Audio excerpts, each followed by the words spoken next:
What is up, bikers, riders, cyclists, whoever you are? Thank you so much for joining me.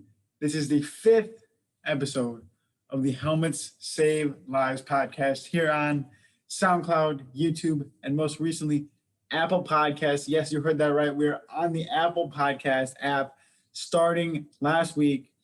I hooked it up. We're making it happen. We're going big. We have a podcasting microphone. We are going big. Shout out to Jasper for the microphone. Appreciate you, man. Going hard. If we need to take this, if we're going to take this to the next level, we need all the tools. We need to upgrade. It's beyond the bikes. It's beyond the pedals, the bar tape. I mean, the helmets, having a nice helmet's cool too, but we need the equipment. Like if we got the phone for Instagram. Instagram's popping off. We got the Instagram. Now beyond that, we need the tools. So here we are. Thank you so much for joining me. We have a packed episode, so let's just jump right into it. I made it outside. I rode outside for the first time in like 2 weeks. It was like 46. Called up Nathaniel. I was like, yo, dude, we're riding. We're going outside. It was after work. I was like, it's like in the 40s. We got to go, man. We got all this winter stuff. We talked about it. We got all this winter stuff. We were ready to go. And then it just got really, Illinois is insanely, it's been so cold lately. For a while, it was like high 20s, low 30s. And like, yeah, it's like, like we can go out, like it'd be okay to ride, but like, it just makes more sense to, just be at home riding in the basement on the trainer, even though it sucks. The trainer sucks.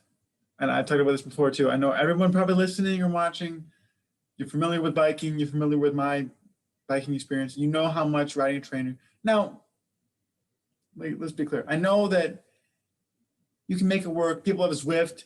People have smart trainers that got like cadence sensors. They got power meters. They got their significant other. They got their whole family riding. They got, like whoever it is. You got like 10 people in a room, probably not with COVID, but if you're like a spin room or something like that, like it's not bad. It's not bad. I've done spin classes. They're awesome. They're fun. When you're like, my bike's posted like right over here. Like, so I got these cool flags in the back. It's a fun time until you actually have to ride. It's like I think I'm talking about. I'm a former collegiate club rower. That's pretty much what I say. That's what started like my biking. I think I'm talking about this, maybe not. That's what got me super into biking, like being like someone who just loves to like use my legs. Like I love squatting. I love like pushing things. Like when you row, like most people think like rowing because like the motion, it's so like upper body. I mean, yeah, I got a nice upper body, but it's so much legs. Like my quads are massive. Like, and I tell everybody about it. Yeah. So like through rowing, we do like half our season from like November through like March, Aprilish. That's how it is in the Midwest. We're inside on the ergs, on the rowing machines, which I'm sure a lot of people have used. And like it sucks, but we do it and it's fun. And like that's where it's camaraderie. The whole team's doing it. Yeah, we're like 10 guys. I mean, 30 guys and girls combined, like whoever's there, like a lot of people. But the trainer. So a big thing I found though, I watched The Vegan Cyclist. If you are not familiar with The Vegan Cyclist, it's not sponsored, obviously. Tyler Pierce, go check him out. I found him early in the summer when I was watching, I don't know, it was like related to like a GCN video or something. This guy is amazing. Like he talks about his life with riding, his family balance. I mean, he talks about nutrition too, but it's just so focused on like riding. Like to ride in Northern California, or I guess Northeastern California, looks absolutely incredible. And the quality of his videos, it's like Casey Neistat times like CAD 2 biking. Like what? Like, how cool is that? So I've been super into him lately. He's been doing a Train Like a Pro series where he's been trying to do, I think it was like 3 weeks or 21 days, something like that. Maybe he stopped, maybe still going. I thought it was only 3 weeks. Taking the last week off or something like that. But like training, like he had this whole program set up just going hard. And I was like, that is so cool. Like that's incredible.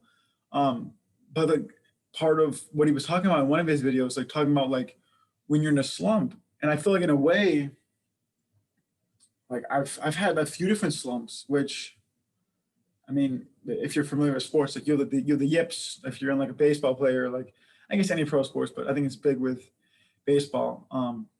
But yeah, just being able to like try and overcome that. And he was talking about like variation and like I mean that was the biggest takeaway. There's a few other like smaller tips, but I think that's part of my problem is I hop on the trainer. I'm like, I'm gonna ride for an hour. Or I'm gonna ride for 45. I'm gonna ride for 20 miles, like something like that. And like those are totally attainable when I'm outside, totally attainable.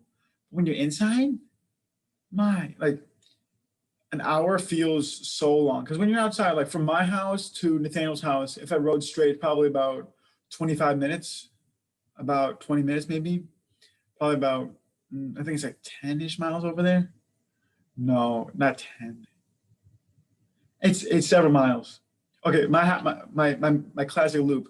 My house to the Dairy Queen and back, 12.7 miles, I think it is. 12.6, something like that. It's like I was doing like 40 minutes, 30 something minutes. Like totally doable. And it feels like nothing.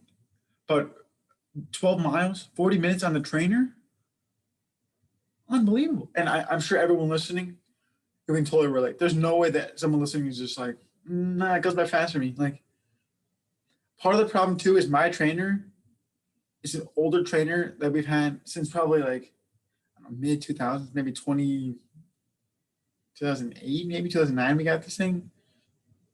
I don't know how old it is, but it doesn't have the newest technology. I'm sure like the gears inside spin like they did back in the 90s because that's probably when it was made. And it's just like the way it hooks up. I feel like maybe it's kind of a common thing. I don't know if it is. I have to change my back skewer from my red ones to this like old janky silver one because it's the bearing or whatever it is fits in like the slot. Um, but yeah, it's super weird. It's super weird. So just trying to take advantage of all the outside riding we can do. I'm trying to get a program going. I'm trying to figure out like maybe I do like some interval things or some like kind of distancy, more focused things or what. Because that's another thing in rowing. Like we were talking about this. I was talking with Nathaniel yesterday. Like in rowing, like we wouldn't do like an hour. Yeah, you could. We wouldn't row for like an hour, but we do like 5 times 6 minutes at different stroke rates. Like kind of how cadence is big in cycling, stroke rate is everything when it comes to rowing. Like huge. I mean, your split for 500 meters is big too, but stroke rate is so big. So yeah. Um, but yeah, so we'll see where it goes. We'll see where it goes. I think that it's definitely gonna come with time. That's another thing too. Like when you start rowing, it's like, man, like 20 minutes in a row, like 5 minutes in a row, it feels like a long time. But after a while, you're like cranking out like multiple times, like multiple minutes. And it's just like totally doable. It's not a problem at all. So we'll get there. We'll get there, man. We just gotta, that's the thing too. Like we were doing so much outside training until lately where it wasn't a big problem to, like, I just wasn't worried about getting back in the trainer. It was like, it's mid 30s, we'll go outside. And then it was like, okay, now it's actually like windy. Yeah, yesterday was so windy. It's like it's actually windy and it's in the 30s. I don't know about that. So yeah. Moving on though. Moving on to the next part of this thing. We're just talking about biking in general. I want to talk about Jumbo Visma, my favorite team, Nathaniel's favorite team. We talked about it last week. They're switching to Cervelo. Which is insane. I I haven't followed a lot of that transition super closely, but I know that in the new year they're changing to a new sponsor, new bikes after Bianchi, which is kind of unbelievable. And yeah, so that's my favorite team. I know we talked about it's kind of a bandwagon thing. We hopped on. It's like when I started following like the tour, it's like these guys are the best. Like we gotta follow these guys. Wout van Aert, Wout van Aert, I think that's how you say it. I follow him on Strava too. Incredible guy, cool looking guy. So just absolutely destroying the game. Primoz Roglic, our guy, the American Sepp Kuss, absolutely tearing it up too. Love those guys, man. So yeah, I thought that was so interesting that like they changed, and I'm sure it's kind of like what's another similar thing? I was thinking about this earlier. What's another like? I mean, yeah, you just don't see like NBA teams. I mean, they got sponsors recently, but you don't see like hockey teams just be like, oh, like we're okay. Oh, that's an example. Like how the NHL, it was Reebok for the longest time, and then they were like Adidas, or how the NBA used to have. They have Reebok too, or they have Nike now. I don't know, or like MLB. It went from Majestic to now they have Nike. I mean, Nike's just dominating, obviously, except for hockey because that's not really a big hockey thing. But yeah, so that just crazy stuff. Crazy stuff. Moving on. Next thing I want to talk about, I want to talk about growth. I want to talk about my Instagram. Obviously, if you're here, you're probably from the Instagram, if you're familiar with the Instagram. There's no way that you just don't know about it. There's no way that you're on here just like, what's Helmets Save Lives? Like, I've never heard of that. You found me. Unless you're on, if you're on Apple Podcast and you found me, follow the Instagram at Helmets Save Lives. Hit me up on Instagram. But you're probably here from the Instagram. Or you're someone I texted this to, or you're my mom, or you're one of my Facebook friends, or you're someone that saw this on their For You page. I don't know, probably not. But yeah, I talking about growth. Like it's insane. Like I started this and get a little emotional here. End of the year, kind of sum it up. I'm just kidding. Like I started this just not expecting anything. Now, this account has passed my personal account.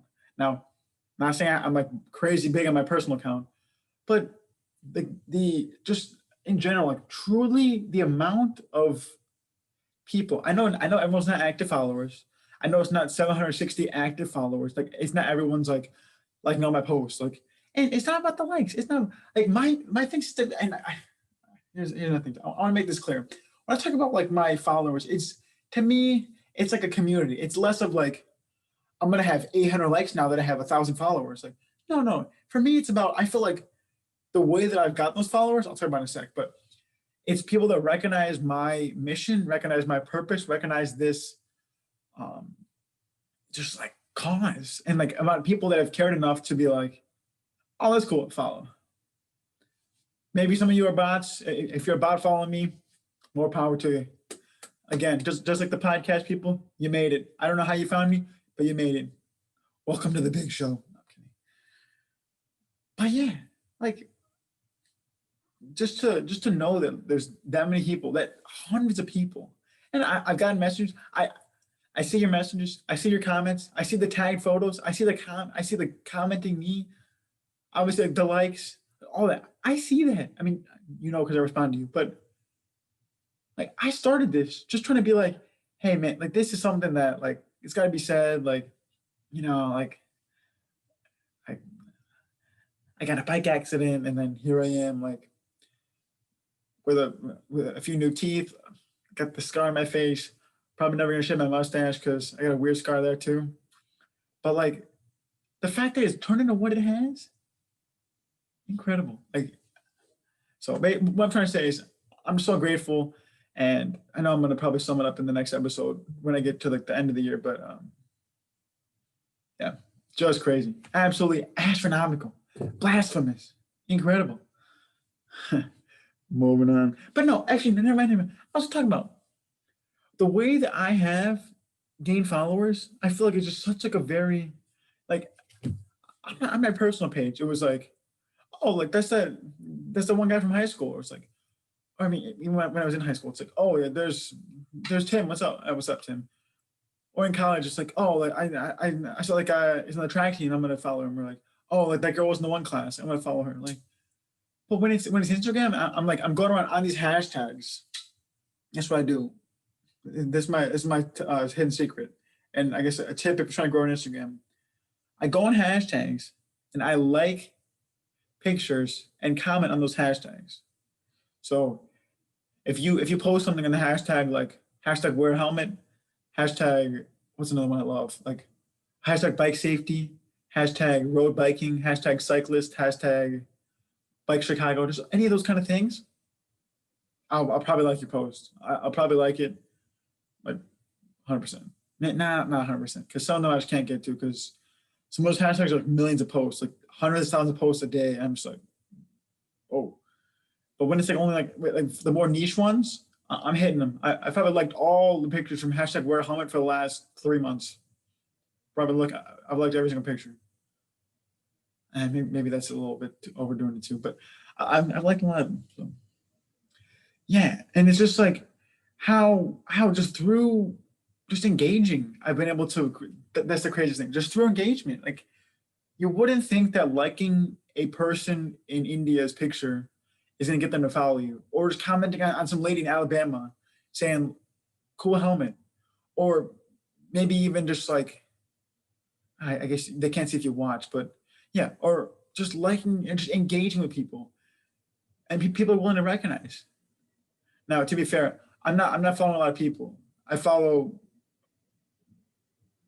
I guess, like pro riders and or brands that I either use, support, or like that kind of thing. Like I thought it'd be cool since the beginning to keep this a very very kind of more like tailored, kind of tailored followage type of thing.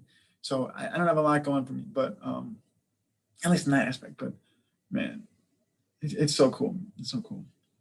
So that's a little tip for you there. And like I think overall, I guess it's not something else I want to talk about. Like my goal, this is me speaking into existence because I think that's huge. I think the law of attraction. I think just being aware of like what you're like focused on, like having a goal in place. Like my goal. So I'm going to college to study sports communication. My goal for the longest time was to be like I'm going to work in the front office of the Blackhawks. I'm going to work for the Cubs. I'm going to do marketing. I'm going to do PO. I'm going to do this kind of thing.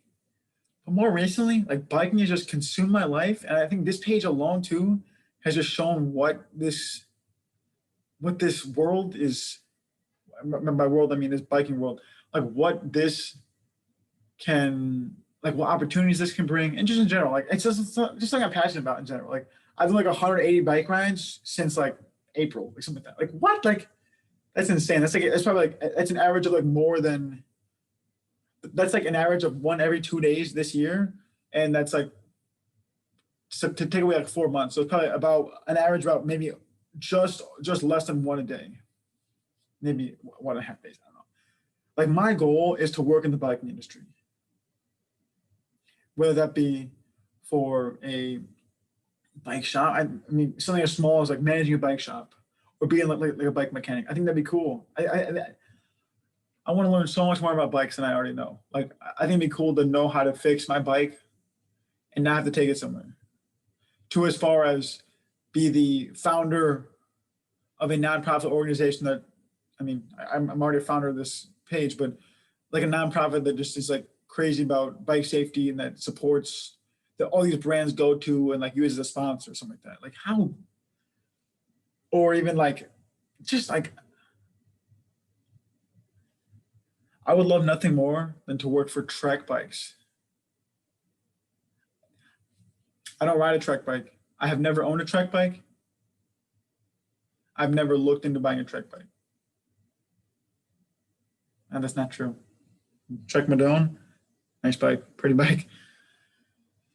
But I, but that doesn't mean that I can't work from. Like not only is it close to home, it's up in Madison, Wisconsin, but I feel like from looking at looking into the brand, like looking into like their company, like looking into just talking with people who know people that work there or even people that have worked there.